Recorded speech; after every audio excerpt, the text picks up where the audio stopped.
shuttle has cleared the tower.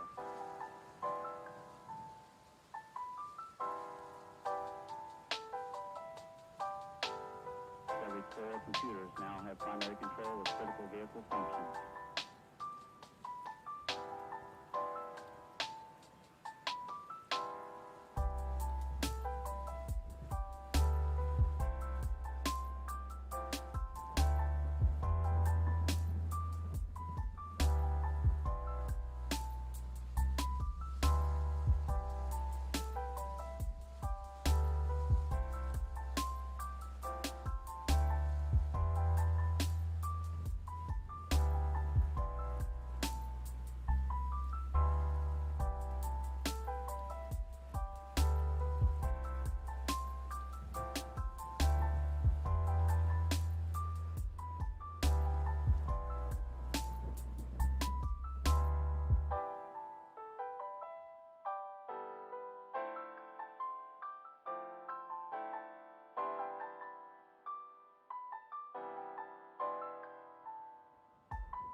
Hey guys, what's going on? All right, we are a couple minutes early, but I am also waiting for more people to come in a little bit. I do want to start off our special podcast here with an introduction to Philip Pilkington. I hope I said your last name right. I've been practicing it all day. How are you? How are you today? Good. Hope you're well. I am good. It is a cloudy, stormy day, so I'm okay. London is quite moderate, which is the Oh, best. Which is the best you can say for London at this time of year. So we're very happy. I am very jealous. I would love to visit London sometime. So Philip, can you give us a little bit of a rundown on your background and what kind of makes you a special person to be joining us talking about real estate markets? Well, actually, it's kind of an interesting story because it's quite directly related to what we're currently talking about. So I grew up in Dublin in Ireland, and I went to college there and did my bachelor's. And while it was during the biggest bubble of all time, I mean, the Irish bubble of 2006 to 2008 was the largest housing bubble that's ever taken place in history, as far as I know. Weirdly, I was studying economics in college, and on the weekends I was working part time as a we call them auctioneers over there, as a real estate agent, not really an agent, but I was kind of assisting the agents showing the houses, because my mother was actually working there. So I was kind of studying economics in college, and they were telling us that housing bubbles couldn't exist and markets were perfect and everything like that. And in the meantime, I was kind of watching the meltdown in real time on Saturdays. So it was kind of an interesting situation. And then after college, the housing market crashed. Well, while I was in college, the housing market crashed, and unemployment, I think, went up to about 18%, from about 4%. So it was a bit of a tough job market. And I think that kind of encouraged me to pursue economic studies, really. And so I went and did a degree in London that had a more, they call it in economics, heterodox approach. I guess, yeah, less orthodox approach, more open-minded to housing bubbles and financial bubbles and all that kind of thing. Um, so I did that, and then I got more and more interested in financial markets and decided I probably wanted to work in investment, and that's where I've been working for the past 7 years or so. So That's incredible. I cannot believe that they said that it wasn't possible for a bubble to happen. Like that's, and what year again was that? that was in 2008. So during So the whole it world was was it going was down. at well, it was just before the world went down. So things have changed a lot in economics since then. The economists have become more open-minded about bubbles and so on. But yeah, back in 2007, 2008, the party line from my economics professors was bubbles don't happen, markets are perfectly efficient. So yeah, that's what we were learning. Oh And my then gosh. and then I couldn't get a job directly, due to it with 16% unemployment. So Oh my School of goodness. hard knocks, I suppose. That is insane. I can't believe. So, okay, so you went through, so whenever '08 happened, I was 18. So I know a little bit of how it happened and everything I've read and learned. So, and you were, going through a little bit higher education than I was. So you can definitely remember the bubbles just popping all over the world. So are we seeing something very similar now? Or do you think it's worse or better?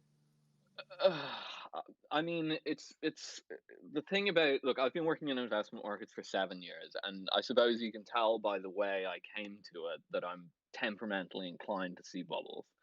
Um, I worked at a firm that's very famous for being the bubble spotting firm on Wall Street. GMO is very widely known.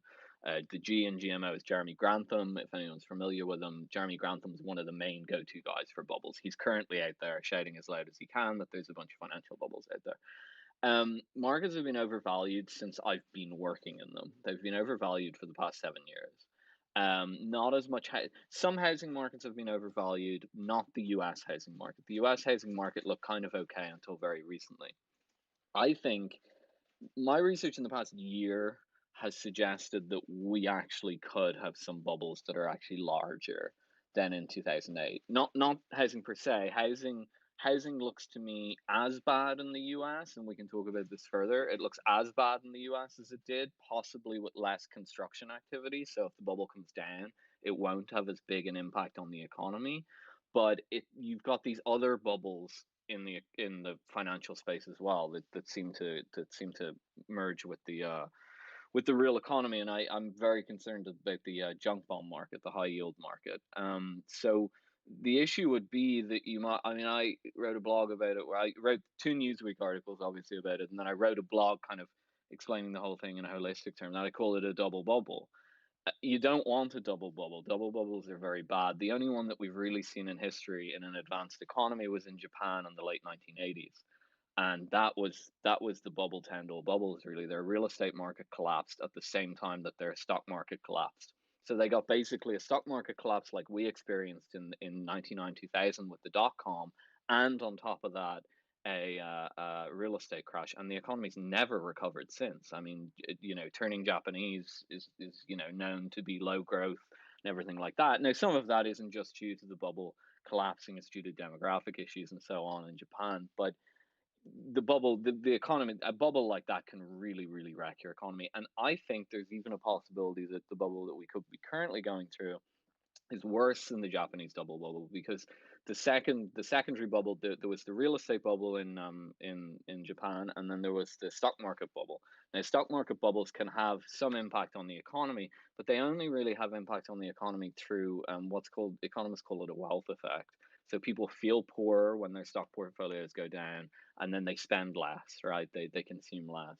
But I think some of the issues around the junk bond market are far more problematic about that. Now, I just want to say I'm doing research with somebody at the moment to really explore the junk bond market issue.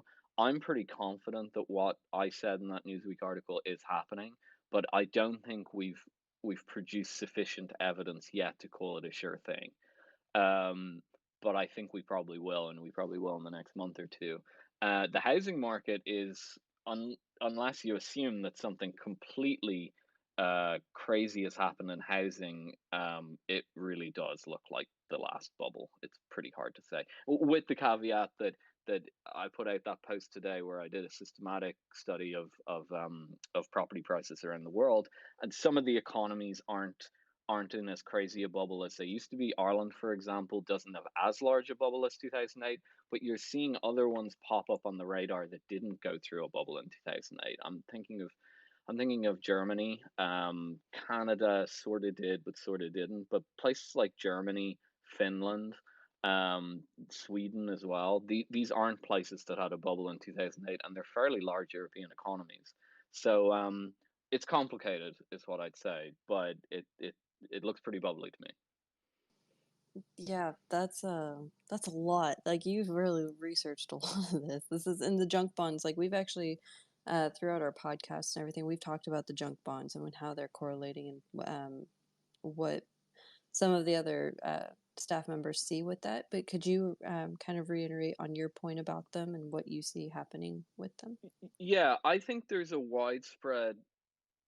I think it's widely known in high yield markets that funny things are happening in the junk bond market, but I'm not sure that anyone, no one I've talked to, understands how bad it could be in a sense. So basically what happened with high yield is that last year in March, when everything kind of fell apart but didn't fall apart, the kind of mini crash, junk bond yields did what they're supposed to do in that scenario. They went up, right? Well, specifically the spreads went up relative to treasuries.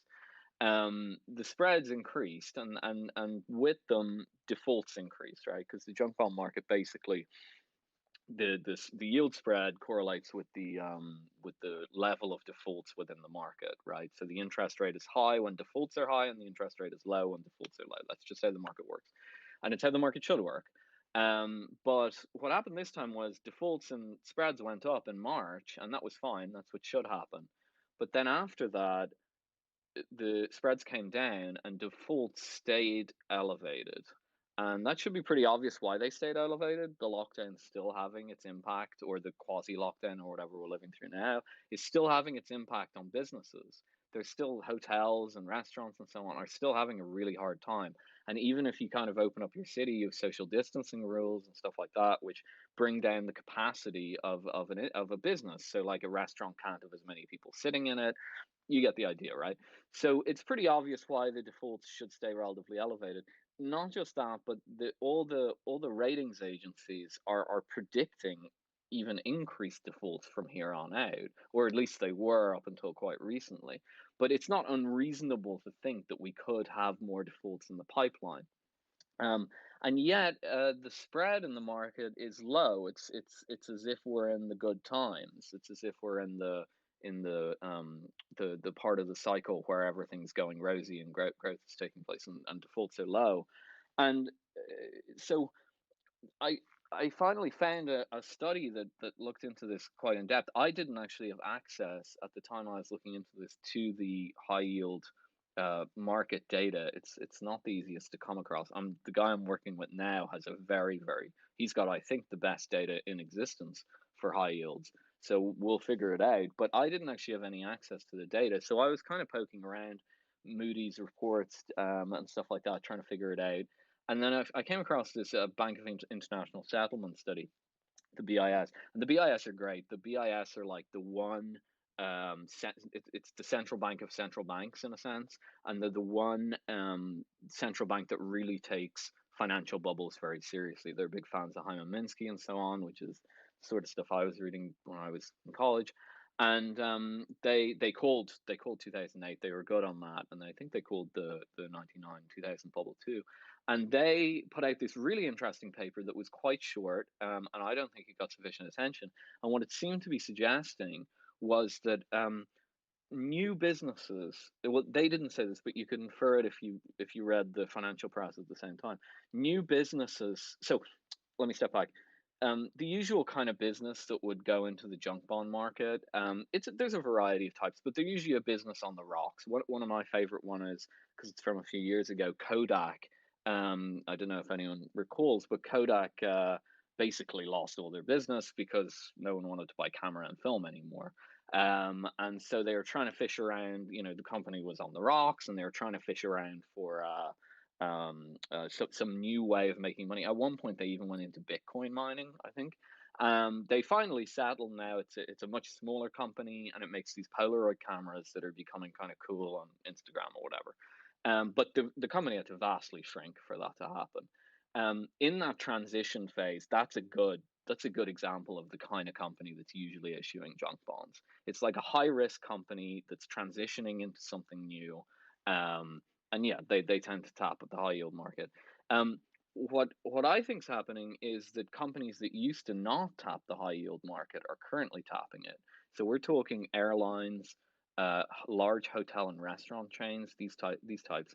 Airlines have always been a bit of a funny bag in investment. That's a long story, but to not get into that, hotels and large hotels and restaurants chains shouldn't be in usually shouldn't be in high yield space. They usually should be relatively credit worthy businesses. And so what it seemed to me was happening was, and what the BIS report suggested was that they were issuing tons of this debt into the markets. The markets were eating it up, just mainly due to Fed intervention. And well, partly due to Fed intervention, partly just due to a kind of a reach for yield phenomenon that's driving everything really in markets. And we can talk about that more in a moment because it's relevant to real estate as well. But just for now, the markets were gobbling this stuff up, and these guys were issuing it. Well, why were they issuing it?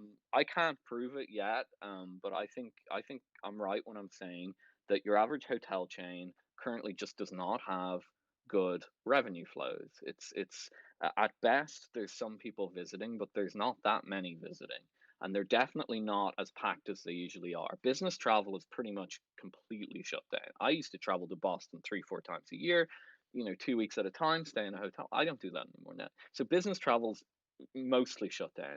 Tourist travel between countries is pretty much all shut down, or at least vastly reduced. And then internal tourism, it's probably okay, but it's a little better than the other two, but it's also kind of shut down. And you could say something similar to restaurants, and everyone knows because it's their personal experience. You go out, they're not as full, and so on. So I think that they're basically issuing this debt to try and keep the lights on. Um, but the market is pretending like they're definitely going to keep the lights on. And I'm not as convinced of that as the market apparently is. So there have been some major investors kind of buying up some of these hotels and everything too. I had a theory. My husband and I were talking about it. That it could be possible that they're looking to the hotels and stuff for people that might be evicted, like people, like you and I were talking about the rental market and that being kind of a major thing. Could these big investors be looking towards that as a nice investment? Because if people don't have a place to live, they usually go to motels, hotels, and stuff just to kind of keep a roof over their head. You think that's a possibility? Okay, so well, we have to differentiate between two things. I'm not as familiar with investors buying up hotels, but that is logically distinct from them buying junk bonds, right? The junk bond hypothesis wouldn't is not, I know for a fact because I know a lot of people in high yield markets. The junk bond hypothesis is not that what you're saying is going to happen is going to happen. The junk bond hypothesis is that from here on out everything's rosy. There's not going to be any more lockdowns. There's going to be an absolute storm of economic activity coming in the next year, and everything's just going to completely revert to normal immediately. I don't believe that. Other people may believe that. Markets seem to believe that, although when you talk to the people involved, they express skepticism privately. So it's a classic bubble dynamic where you're not even sure what people really believe, but they're acting as if they believe it. In terms of what you're talking about buying up hotels and so on, I'm going to say I don't know that much about it, but my instinct would be these are classic fire sales. If you see an industry in serious trouble, um, as an investor, if you want to move in, you can usually buy it up on the basis that even if the whole thing falls apart, you can asset strip the business. You can just sell parts of it. And given that hotel, the biggest component really is very large, prominent parts of pieces of real estate. I guess the guess is that you can strip it down, sell it off for parts, right? But that's just a guess. I don't have any specific knowledge of that market, but just generally knowing how people engage in crisis investment, that's usually the thinking. Thank you. That's something I'll be looking into then. But yeah, no, yeah, I would love for you to talk about the rental market though too. We're gonna switch gears from the junk barns because we do. I know we could sit here and talk for like hours, and I'm not going to keep you here that long about all of this. But we had talked about like your theories and your outlooks on the rental market and how that's going to affect some of the bubbles and different things. And this is, I would love to get your whole, broad, global market aspect on this. Like, what's London seeing? What are the states seeing, and any other countries that you can think of? Yeah, so the rental market's in a really interesting place right now because usually my instinct would be, okay, step back. So usually if you have a housing bubble, it's based on new sales in a sense, right? And so the prices go up, the buildings go up, and people try and flog them and flip them and so on. And usually where it runs into problems is no one's there to buy the new houses in the end. So I'll use the example of Ireland because it's both the one I was most familiar with, and also it's the funniest because it was the biggest bubble. So the justification in Ireland for the building that took place there, they ended up building ghost towns that were knocked down. In places like Lucan in West Dublin and so on. These were really post-industrial areas that were then turned on they attempted to turn them into residential estates. And what was very amusing about it was that the way that they justified it, they'd say, well, who's going to live there? And they'd say, well, there's at the time there was a lot of Polish migration to Ireland because Ireland and Poland were in the EU, and Ireland was a relatively rich country, and Poland still is quite a poor country. And so there was a lot of Polish migration, and the justification was always, well, the Poles will live in Lucan. And what was actually happening was the Poles were coming over to build the housing in Lucan. And the moment that the housing market crashed, the Poles, a lot of them went home, right? So they weren't coming to live in Lucan; they were coming to build Lucan, which was very amusing. But that's how a usual housing bubble works, and it's usually at that point where the demand just simply isn't there anymore that the bottom starts to fall out. Now, that's usually triggered by something else like an interest rate rise or possibly even a large scale financial crisis with mortgage backed securities and so on. But that's the underlying economics of it. In this case, it's kind of different in a sense because if you take that framing of the world, then really what you'd be most worried about in the property market are new build first time buyers, or some combination of first time buyer on old houses or new builds and whatever. So it's kind of like people that are just getting on the property ladder and are using the lax credit standards to borrow stuff that they possibly can't really afford to borrow. And that would usually be your kind of pain point in the property market.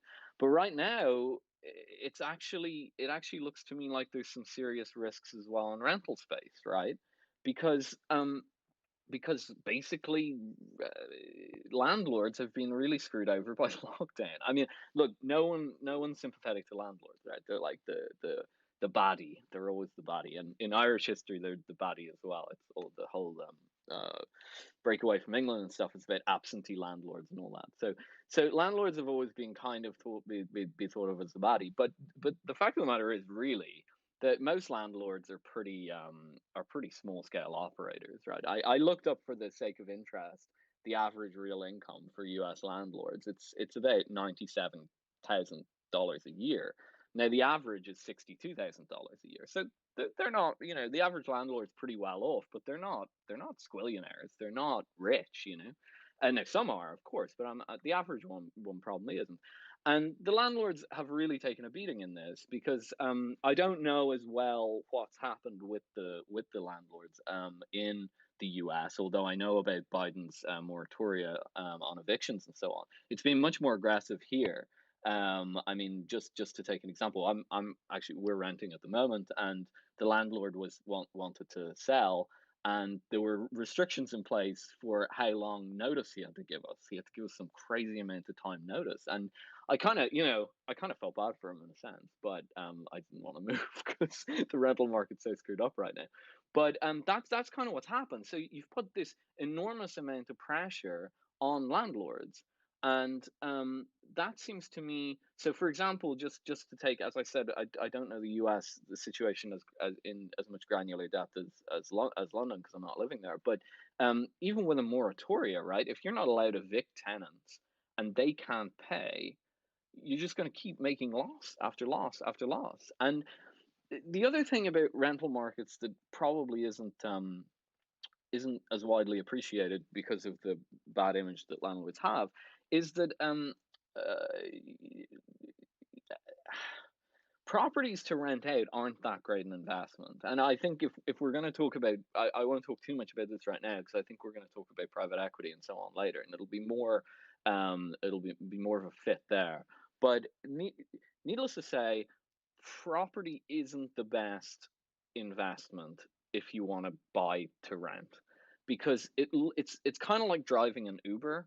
It's like it looks really good when you see the like it's $3,000 to rent a one-bedroom apartment in Boston. Yeah, it is. But now wait till you see the maintenance costs. And wait till you see when the tenant screws something up when they're moving out and it costs you a fortune. You know? So the hidden costs are really quite bad with rentals. So my kind of thinking on it is that how long can you push, for example, moratoria on landlords?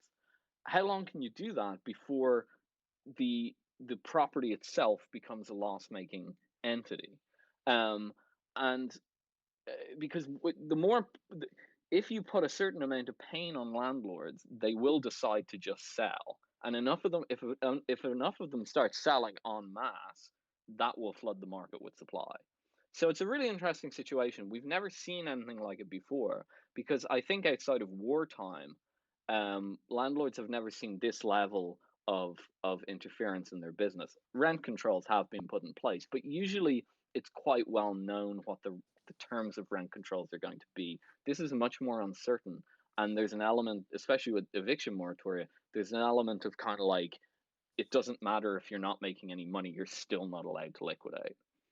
Yeah, the really interesting thing that at least I've seen throughout the various states I've tracked with the eviction, the eviction forbearances and um, mortgage forbearances and everything that we keep seeing get pushed and pushed. And actually, the one that Biden just did is still up in the air if it was actually legal, um, because it was through the CDC, not through the proper chains, because everyone else said no.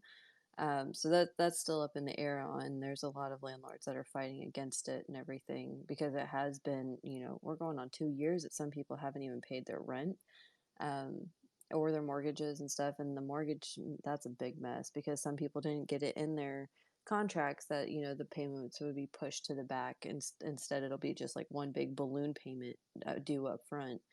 And so thankfully some people have, taken that advice of like, hey, you need to call your mortgage people, make sure this is in your contract because it's saved them.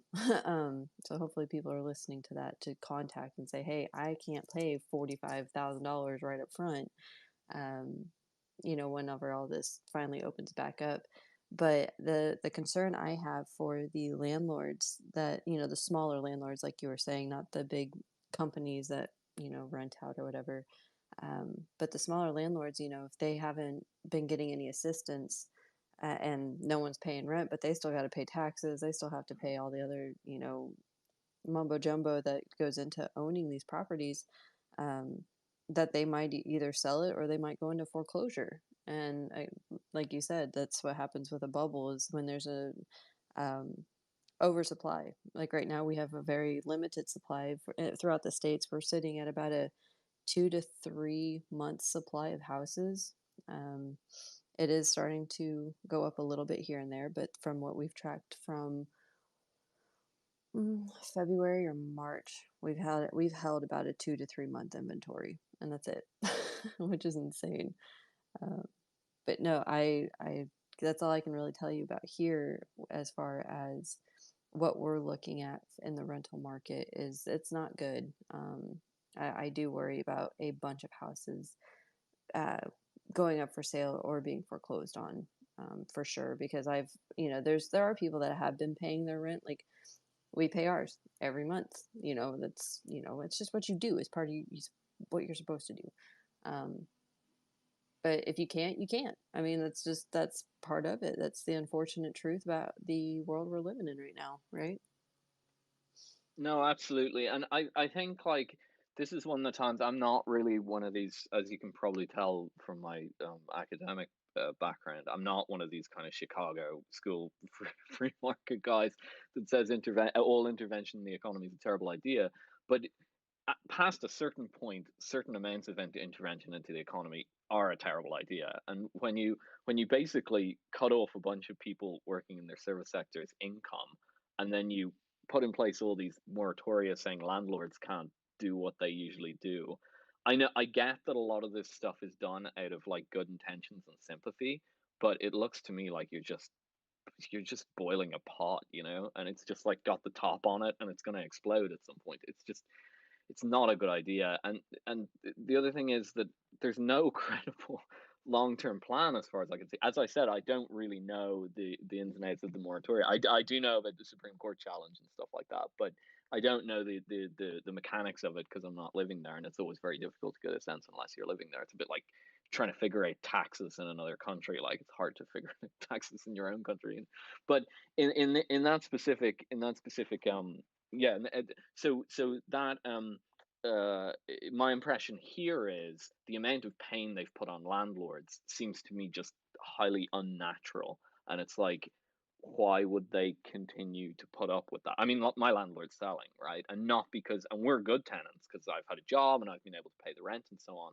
But if the good tenant and the landlord is thinking of selling, what about all the people who like haven't been paying their rent? And there's a lot of them because like anecdotally you hear about it and stuff. So it's one of those interventions that it's just like, you guys really haven't thought this through. You're doing it on the skin of your, whatever.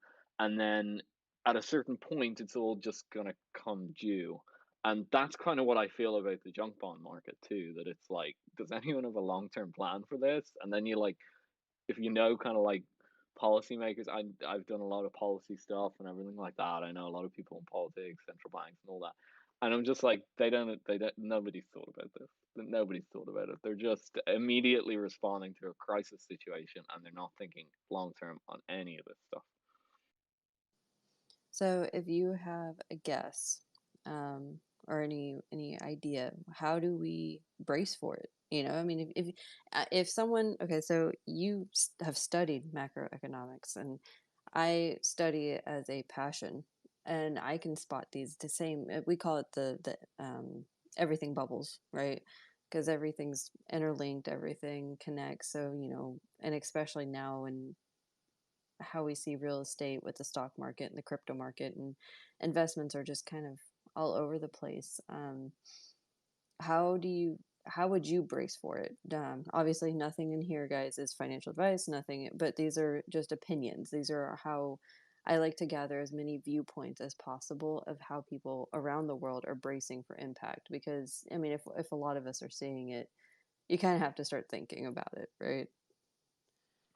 Yeah, I mean, look, yeah, as you say, I'm super cautious about giving investment advice because the old joke in finance markets is that if you get it right, the person will take credit for it, and if you get it wrong, you'll take the blame. So that's kind of and Exactly. that's why finance people get paid to like deal with people's emotional problems or whatever. But so I'm pretty reticent about that. But what you can kind of say is what is helpful, and I think that I'm always comfortable with doing, is getting people to think a little bit more clearly about what it is that they actually have in terms of assets, right? So for the sake of argument, if you believe that there's a housing market bubble, right? And look, I could be wrong about that. I've been wrong about stuff before. I'm not Nostradamus. I think there is one. I think all the evidence points to one. I haven't seen good evidence that there isn't one. I'm open to that evidence. If anyone wants to get me on Twitter or anything, send it to me. I'll totally take a look at it. But I haven't seen it, so I'm fairly convinced that this is what it is. So if we accept that, then, or at least if you don't accept it, you agree that it's a risk, right? That it's a potential risk, and there is a probability of it happening, whatever that probability is. I think the best way to think about it is that housing, unfortunately, these days is an asset. It shouldn't be. I personally wish that houses were consumption entities, that they didn't jump around in price so much, and that they were literally just like buying a car. except about the depreciation, that they maybe kept tracked with inflation, real property prices stayed stable and everything like that. That would be a better world, and that was the world we lived in. Sorry, I've got a dog situation. That was the world that we lived in. Well, you and I probably never lived in it because we're too young, but that is the world that humanity lived in up until quite recently, probably the 90s. So the reality of the situation is that real estate markets are asset markets now, and I think they basically have to be treated like them in terms of your own personal planning. Now, you got to be careful about this because at the end of the day, they're not asset markets. Buying a house is not the same decision as buying some stock or some Bitcoin or some bonds or whatever.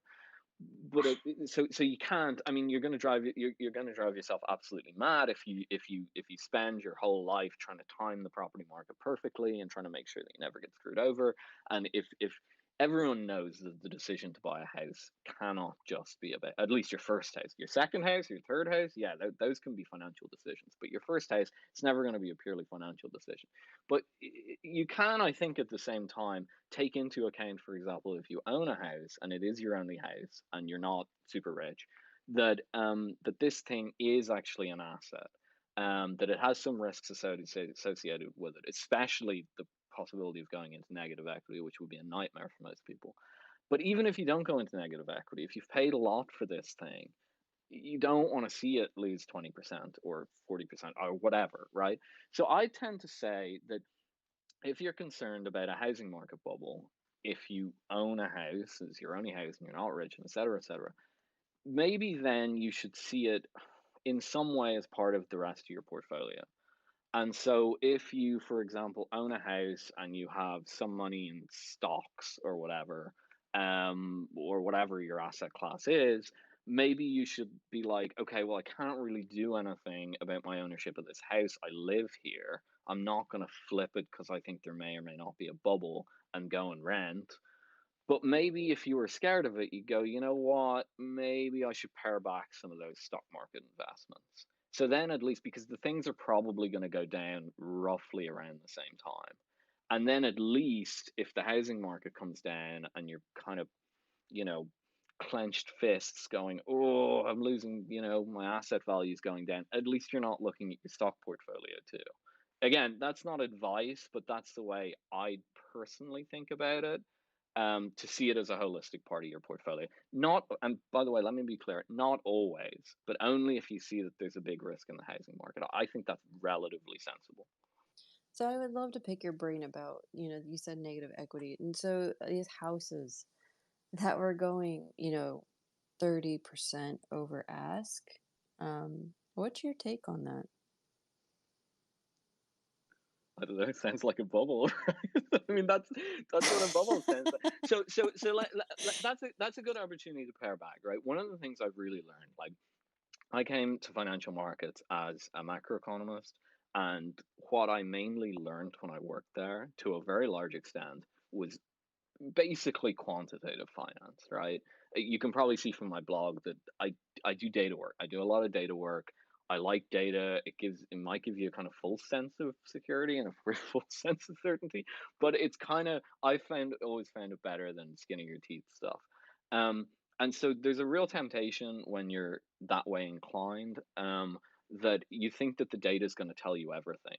Um, Jeremy Grantham, my old boss, used to always say the data is great, and he's a big data guy too. He's one of the inventors of quantitative finance, but back in the 1970s. So he's not data averse at all. GMO was one of the first places that did all that stuff.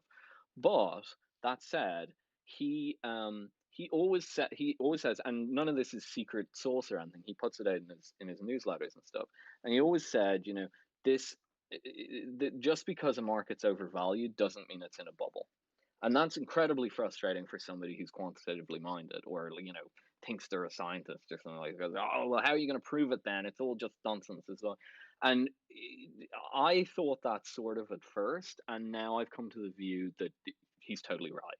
And his bubble call right now, which is, I think, is wholly correct, is that you have to see the craziness seep into the market. And so even even 2 years ago, not housing markets, but 2 years ago, stock markets were very, very overvalued relative to history. But and so that would initially, for a quantitatively minded person, you go, well, it must be a bubble.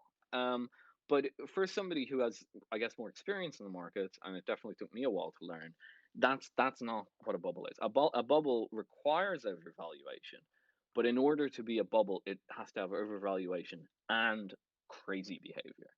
And crazy behavior, I think, in recent times started at the end of the March decline last year. Um, Everyone thought, at least everyone I knew thought, and I thought, this is it. These are the overvalued markets coming down. These things have been running hot for too long. COVID comes along, scares the pants out of everyone. There's a lockdown, which produces a recession, real economic shock. These are coming down. And they came down a little bit and then they just shot back up.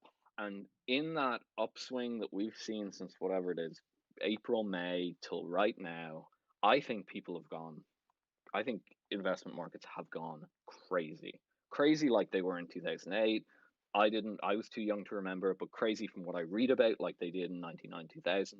And I think when you're talking about these 30% over asks and stuff like that, yeah, that's crazy behavior. And when you see crazy behavior, Jeremy's Grantham's thing was always when you start seeing crazy behavior. I mean, his one was always as well. It's not just if you see crazy behavior; it's when your taxi driver asks you stock market advice, which is also a good signal. But when you start seeing really crazy behavior, I think I don't want to call a top because you never do. You'll always get it wrong, but you're definitely you're not at the start of the hill anymore. You're somewhere up the summit. It's getting cold. You have to wear your you know fluffy gear, and you're probably using your ice pick a bit. You're definitely somewhere there. That's my feeling, at least.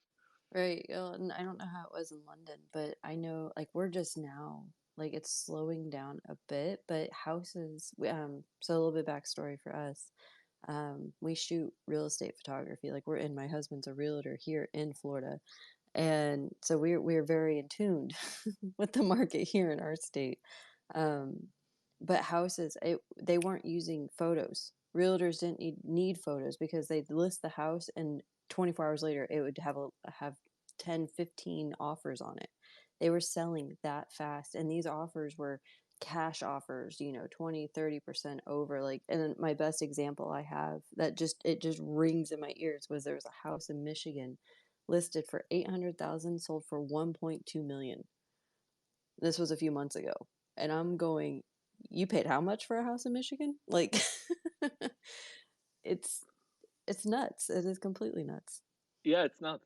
It looks nuts. It's not as weird over in London right now. London's a completely different scene, and the market seems super fragile. I've been keeping it private because I don't always trust the real estate databases. It's like, oh really, guys, you're the ones who put out the databases. Okay, I mean, I trust them historically, but I don't think they're going to be very good forward looking. Right, they're always going to massage it a little bit if they see a downturn there. So, Mm-hmm. and then they'll fix it up later. But I it's not in their self interest to publish radio. So I've been doing one for my local area, and yeah, I've definitely seen some softness in the market. So London's a different scene, but the reason is, just very briefly, because we won't go on a big tangent about London property, but what happened here was people blame it on Brexit, but it's not. That's kind of politicized stuff. I mean, Americans know about politicized stuff. That's a politicization of the issue. What really happened here was when the lockdown hit, there were a lot of people living here from Europe, and yeah, Brexit probably shook them a little bit because they were on an EU passport, but there was transitionary schemes for absolutely everyone. I'm not living here under European terms because there's an older agreement between Ireland and England.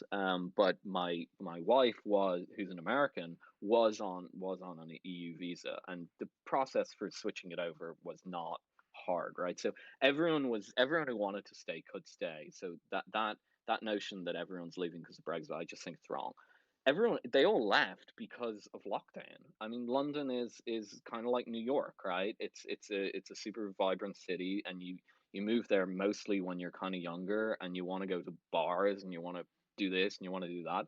And once that scene dries up and you're locked in your little apartment, it's not very pleasant. And so what happened really was that all these Europeans from Spain and Italy and Ireland as well, and all these places, they just said, "Nah, I'm going to go back to my parents' house." And a lot of them were working service jobs too, which were kind of shut down. So yeah, they were getting better payments than they were getting in the US. They were getting basically wage subsidies, but I think they just said, "Wow, what's the point?"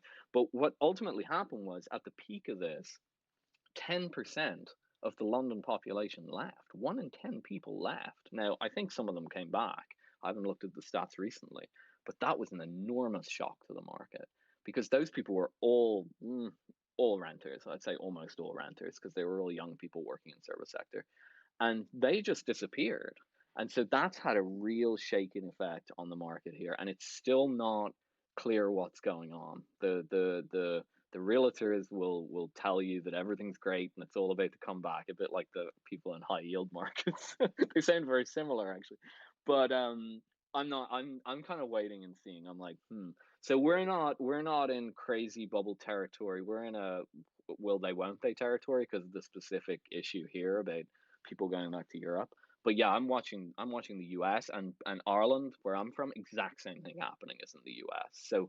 So yeah, you see the crazy activity, for sure, and I'm kind of watching it. But yeah, London's slightly different, and I'm not sure about the rest of Europe. I mean, I can speak to the whether they're overvalued or not from the kind of like nerd quant perspective, but I don't have any personal experience with the German market. I have no idea what's going on It's a definite mess. So, to wrap up, we were gonna go back and talk about your thesis and theories on the private equity purchases and how they relate to the debt for equity swapping in the markets. Did you want to touch on that real quick? Yeah, this is a really interesting topic, I think. So um, obviously, there's been a lot of kind of like concern. If you say politically, people think it's like, oh, it's like left or right or something. I don't think that's the case. I think there's a lot of concern, like a social concern, which isn't really a partisan thing in the U.S. right now about private equity buying up these properties and turning into absentee landlords in a sense, right? I mean that's sort of what they're doing. Um, it's a kind of so. I mean, we've seen this play before. It happened a little bit after 2008. A lot of some firms. I don't think it was so much private equity, but some firms got involved with kind of scooping up the bargain basement stuff in 2011, around 2011. And to be honest with you, when they did it, it was probably actually pretty good economically and socially because they set a floor on prices so that the prices didn't fall too far. And I don't have personal experience with it, but through the grapevine, working in financial markets, I've heard that that was widely seen as a bad decision. What these firms found was that the property, the property isn't a entry on a balance sheet. It's not like a stock or a bond or something like that. It's a physical entity that needs to be managed. And finance guys are terrible at managing actual companies. They're really not good at it. They're okay at restructuring companies sometimes, but they're very bad at managing them, in my opinion. Some people will tell you differently, but that's always been my experience. Um, and they were just as bad. It seems this is only anecdotal now from what I've heard from being around it. They weren't very good at managing property. Um, but that was a very different phenomenon from what we're seeing now. That was something that I think was reasonable within limits. Property market completely falls apart. This stuff is clearly cheap, and you just step in and you buy it. It's a classic kind of crisis investing thing to do. It's kind of what markets are there for in a sense as well. You don't want to let the price fall to zero, right? There has to be at some point there's got to be a buyer. But what's going on now is completely different, and it's related to much broader structural shifts in the economy. That was a cyclical thing, as we say in economics. This is a much more structural phenomenon, and it's ultimately, as you said, I think related to this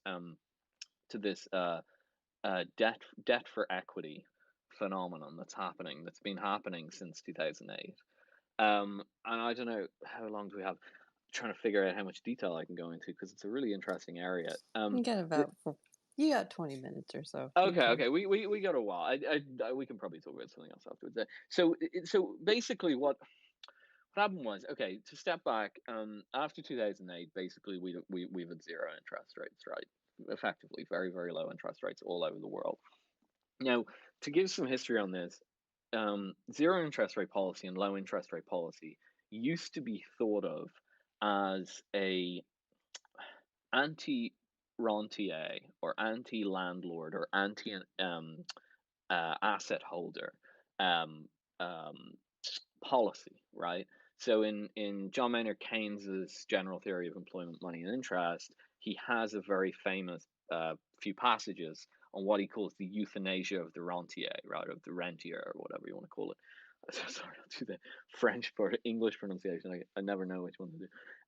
The rentier, right? So the idea there is that there are classes in society. You've kind of like the workers that do the work, and you've got the capitalists who like invest and create the factories and all that, and then you've got the rentier, right? And they're always the guy who gets kind of like looked at suspiciously, right, as if he's turning lead into gold or something like that.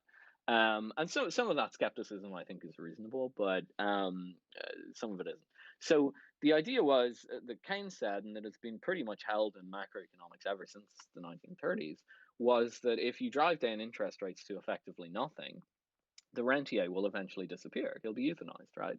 Because if interest rates are the main way by which you transfer money from the real economy into the hands of the rentier, then logically, then if you drive it down to zero, then he'll go away, right?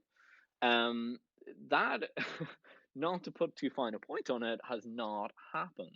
It has not happened at all. Interest rates have been falling for 40 years, and from a very high point, in fairness, but they have been falling for a long time. And finance hasn't gotten smaller; it's gotten bigger. But much more importantly, um, as you drive down the returns on debt, equity starts to disappear. And this blind side is basically because economists don't understand equity markets, and that's a whole nother discussion. But they don't. You just have to take my word for it. In most economics textbooks, they never mention equity markets, or they get a little footnote or anything like that. The finance market for the average economist is bonds. There's only bonds in the models, and so they never really pay any attention to equity. The thing is that equity, no matter if it's stock ownership or home ownership, right, home equity or stock equity or anything like that, is the means by which most people can have a stake in the society in which they live. Now, some people don't get a stake because they can't afford it, and that's unfortunate. But to have some sort of a middle class, you probably want to have some equity in the society, right? So you probably want to have some reasonable stock ownership among the middle class. You probably want to have home ownership among the middle class. And I think this is pretty much widely seen, right or left, doesn't really matter. I think most people agree that that's probably a better arrangement. It definitely produces more stable societies. We can say that. The studies definitely show that. So what's actually happened when you drove down the yields on safe assets, effectively U.S. Treasury bills and Treasury bills from other countries, is that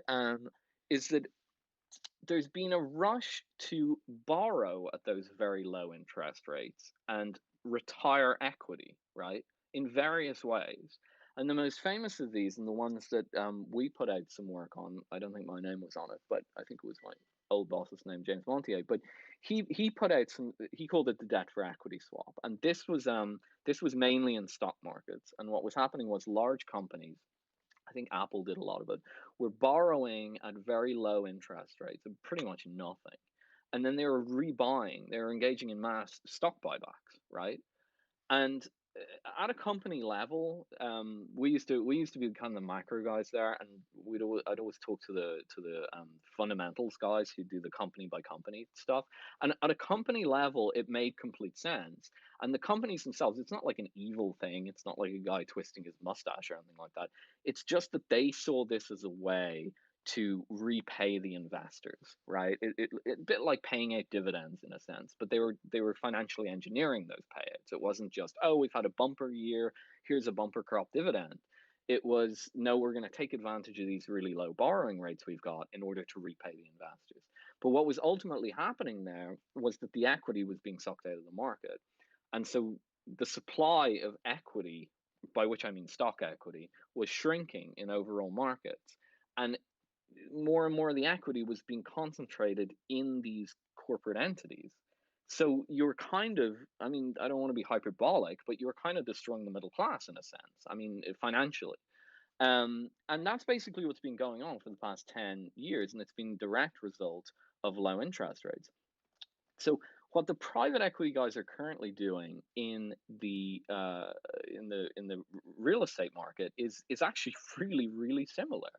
Now, are they borrowing at low rates to buy the stuff? Sometimes they are. Sometimes they are. There's probably some leverage buyouts and stuff going on. But even if they're not, I haven't looked into it. It would be very difficult to look into that anyway. But even if they're not, and they're literally just buying with investment capital that's pumped into the private equity companies, they're doing it for basically the same reason that the corporates are doing it. Um, so it would, the channel works like this effectively. Why would I, as a pension fund, invest my money in a private equity firm that's going to go and buy up these houses and stuff like that? It's because I can't get high returns on anything else. Everything else looks like it is super low returns, and everything else looks like it is super low returns ultimately because safe haven treasuries due to the Fed have super low returns, right? And so what they're doing is they're going after anything, right? All the low hanging fruit is picked. So it's like people fighting to get to the rotten apples at the top of the tree. That's what financial markets have looked like since I've worked there, literally since I've worked there. And so if one of the rotten apples at the top of the tree is buying up these complicated real estate things, which usually a finance person would just be like, oh, that sounds, ugh, I don't like the sound of that at all. That sounds very complicated. I don't like it. They're more inclined to do it now. And so it's part of the same debt for equity swap. That I don't think anyone's pointed this out before, but it clearly is. And it's having the same effect on the real economy. Because the nightmare scenario, now it might be a little bit overstated right now, but the nightmare scenario that's being discussed, from a social point of view, is that if this carried on, we'd all just be renters for the rest of our life, renting from these giant corporate entities who had like full control over us. And it doesn't sound very nice, and it's not a world I want to live in. But I don't think it'll get that bad. I think maybe that's a little hyperbolic, but I can totally understand why people don't like that trend, and they probably shouldn't like that trend. But basically, if you see what I mean, it's the same thing that's happening. The corporate entities are pulling the stock equity out of the markets, and that's having a direct impact that there's less stocks to invest in. So then the pension funds run over and they invest in the exotic private equity companies that are doing these real estate deals, and then they snap up home equity, right? And so what you're increasingly finding is that when you drive down borrowing rates, ultimately what you're getting is a very debt-based economy. It's a super debt-based economy, and one that doesn't have a lot of equity in it. And what that means that there's a lot of lending and borrowing and not a lot of ownership. The ownership becomes incredibly concentrated, whereas the lending and borrowing takes place in these arcane financial institutions. And really interestingly, this is why, because the thing is, again, it's not really twirly mustache stuff. There's a lot of people in finance who are quite worried about these trends because they're not all villains. And what people are increasingly talking about is stuff like Islamic finance. Because, for example, Islamic finance, and not just Islamic finance, the old medieval church teachings, I think it's still official Catholic teaching, is that you're not allowed, there are limits on usury, right? And this, usury is like lending with a nefarious purpose. And so this increasingly looks like that. So what Islamic finance does, if you go to a place like Iran or something like that, you'll find that they have very, very strong limits on how much you're allowed to use debt financing. And they really, really strongly encourage equity financing. And people are increasingly talking about that. You can pick up a Financial Times, and they'll be talking about, you search for it, search for Islamic finance and financial press, and you'll see people talking about this because it really has got to that point. But it's just a major irony of history that originally the low interest rate stuff was supposed to be this very socially progressive policy that was going to, get rid of the landlord that everyone hated, but really it's actually giving rise to the landlords in terms of these private equity companies. So that's the social point of view. I'll just say very quickly in terms of an investment thing, the reason that it's taken so much to push financial markets to do this, to buy up these houses, to engage in these very complicated real estate transactions, is it's not really a great investment. I don't think it's a very good investment strategy, and I think that was kind of proven by what happened in 2011. Um, the there was a study, the best long-term study on how much rental properties yield relative to other assets was released in Oxford. I think it was actually earlier this year, and it did it properly. It had a really long-term data set from 1901 to 1983, and it had all the costs built in, so it could actually calculate how much the net return was. Gross returns are easy enough to calculate in this space, but they mean nothing because, as I said, it's like being an Uber driver. It's like, oh, the gross return's great, and then you have to pay to get your car fixed, and you're like, oh, well, the net returns aren't that great. So it was a little bit like that, and so they were able to factor in all these costs, and what they found is that the property yields on average only about 2.3% after inflation per year. Now, just for context, usually if you invest in stocks, on average, you're probably getting about 6% real. And you can imagine that the it's much more difficult to buy the property, manage the property, all that blood and sweat put into it, and you're still only clawing back 2.3 real a year. Whereas if you just bang your money into an ETF, now not always, not when it's overvalued, obviously, but on average, if you bang your money into a stock market ETF, into the S&P, you get about 6% real. Agriculture is a little better, by the way, just interestingly. It gets about 4.5% real, which is probably why people like Bill Gates and stuff are buying it up, because Gates is quite savvy, right? He's friends with Buffett. He's been friends with Warren Buffett for a while, so he's a good investor. So that's the interesting thing, that these guys are doing it, even though the latest academic work is showing that this is a really not a great asset class to get involved in. That said, and this is the last thing I'll say, because I don't want to go too far into it, but I did look at some of the specific deals that they were doing. So in the US, for example, one of the hotspots for this private equity purchasing is Houston, Texas.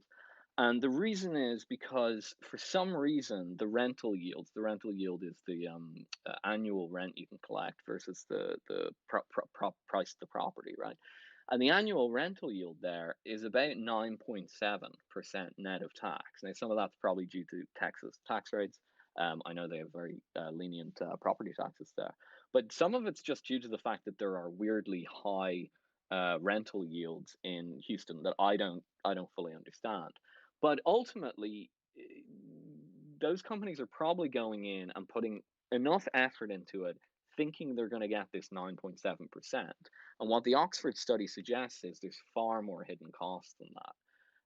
And that's not even to take into account that, if the stock market, if the property bubble came down, these guys would get absolutely soaked, right? So they're going in banking on that they're going to get 9.7% or something around that, around 10%, 9 or 10%. Even if the property markets didn't come down, once they factor in costs and management fees and stuff, I'd say that easily goes down to 6%. And they're not factoring in.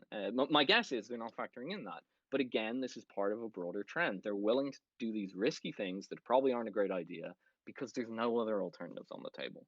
So it all comes back, really, in the end, to the Fed interest rate policies. That's incredible. So, guys, I know a lot of you are gonna have to go rewatch that and listen to it. No, Philip, you did great. Like, I cannot even wrap my head around half the stuff you just said. Because I'm gonna be one of those people that goes and re-listens to it. Like, I've been taking notes and everything, and I am gonna try to look into like kind of more in like what the Fed can actually do versus what they are actually doing at the moment, because I don't think, as you said earlier, they're just in crisis mode, right? Like that's all they're doing, and we are in so much trouble if they can't get out of that ideology, right? Like if they don't, The Fed. It's a pity we didn't get to have a longer conversation about the Fed because it really is at the root of all this. You're right. The Fed are in crisis mode, but the Fed have basically been in crisis mode for 25 years. They can't get right, out of right. they can't get out of crisis mode. That's the Oh no. problem. Well, and I was gonna say, if you want to do a part two, you are always welcome to come and talk because you are just a wealth of information, and I would love to hear more if you are willing. So, well, my latest academic article is actually about Fed interest rate targeting policy and that they should be doing something completely different. I'd be more than happy to have a long conversation about Fed policy if you want to do it at some point. Let's set it up. I will. You know what? I can make if Thursdays work for you, we can just make Thursday Philip Day. Uh, I won't commit to every Thursday, but I'm pretty sure I'm free next Thursday, and I'd be more happy to do something on the Fed. Promote my essay, I guess. Try and get Yes, people listening. of course, and okay. So, guys, we are gonna wrap it up. If you are not following Philip, he is new to Twitter. Um, go follow him. Just go follow him. You just read what he writes because you're gonna go, dang it, I'm gonna be reading this for the next 3 weeks. So, um, yeah, no, I definitely appreciate you coming on. It was amazing, and I look forward to our future conversations. I love this absolutely. Thank you very much, and I'm a little uncomfortable with compliments, but that's very kind of you. Oh well, and I'm glad you figured out Twitter Space. This was fun. I learned how Twitter Space works today, so that is definitely I feel like a modern human now, so that's good. Yeah, and feel free to hop in other spaces now.